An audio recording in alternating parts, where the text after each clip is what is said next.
All right, this is a series of worksheets for Chapter 8. So this is 8.1, where we talk about inverse, direct, and combined joint variations.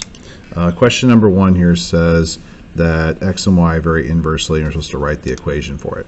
So as soon as it says inversely related, we do x times y is equal to k. We know what x and y are, so it's 7 times 2 is equal to k. Therefore, k is 14. Now that I know that k is 14, I can write the equation. X times y is equal to 14. This is one way to write the equation, or you can divide the x over and you can say that y is equal to 14 over x.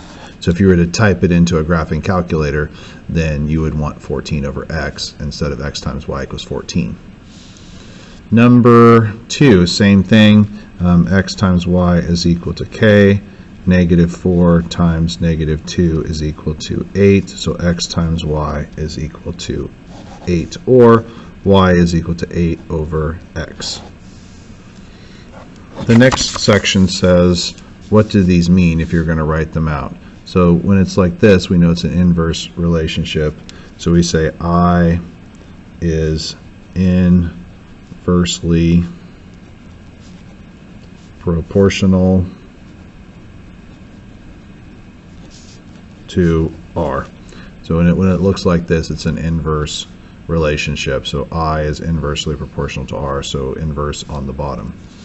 This one over here is a combined variation. It has direct on the top, inverse on the bottom. So H is directly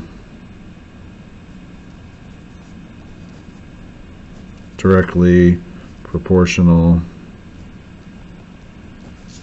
to V, so the V is on the top, and inversely to B. All right. The next one says each pair of values is from an inverse variation. So we know it's inverse, find the missing value.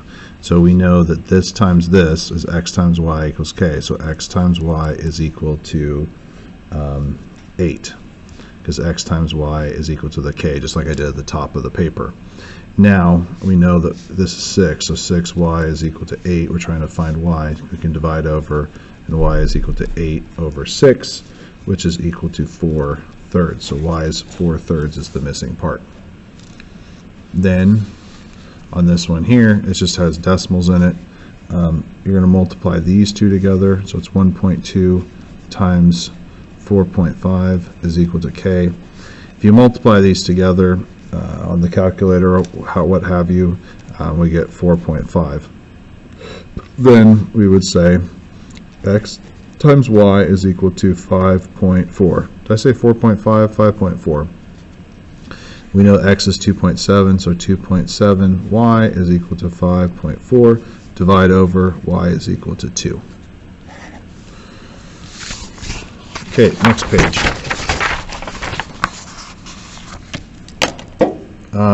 This one here reads, and then we try to find the information. Okay, jointly. Jointly means it's just on the top.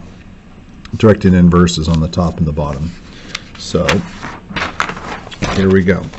Z varies jointly with x and y.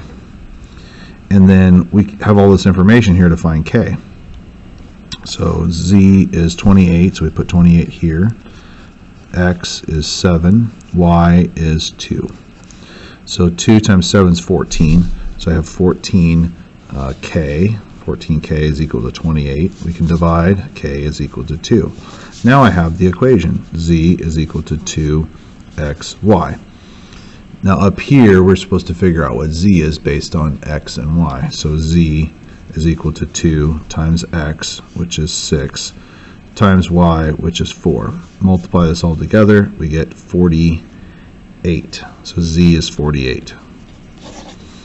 Okay, we're supposed to find z again based on x and y, and we're given information. So we just read it and translate it. Z varies directly with x, so that's going to be on the top of the equation, and inversely to y cubed, so that we go to the bottom and do y cubed.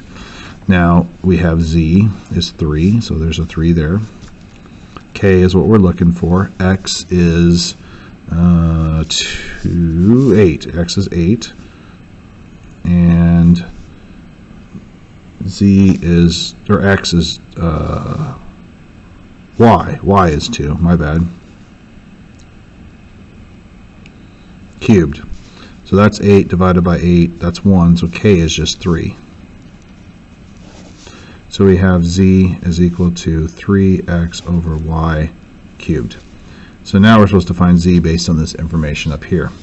So we have z is equal to 3 times x. X is 6 over 4 cubed, because y is cubed. So it's going to be 18 over 64. Reduce the fraction to 9/30 seconds.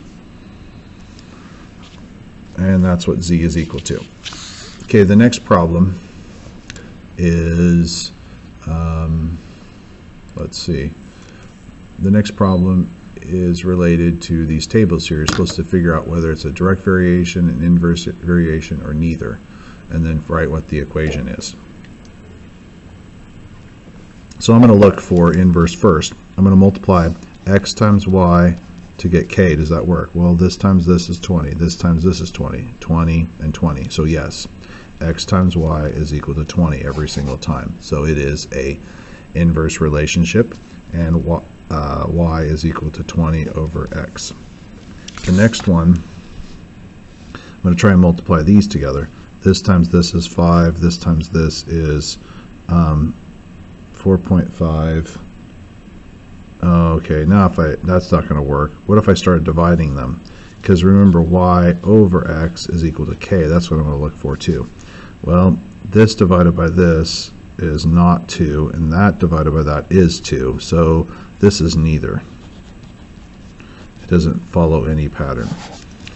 All right, now this one down here, if I multiply them together, I get 6. I get 24. Nope. But if I divide them, if I do y over x, do I get a constant? So that would be 6, 6, 6, 6. So yes, y over x is equal to 6, or y is equal to 6x. You can write it either way. All right, so this ends the first worksheet.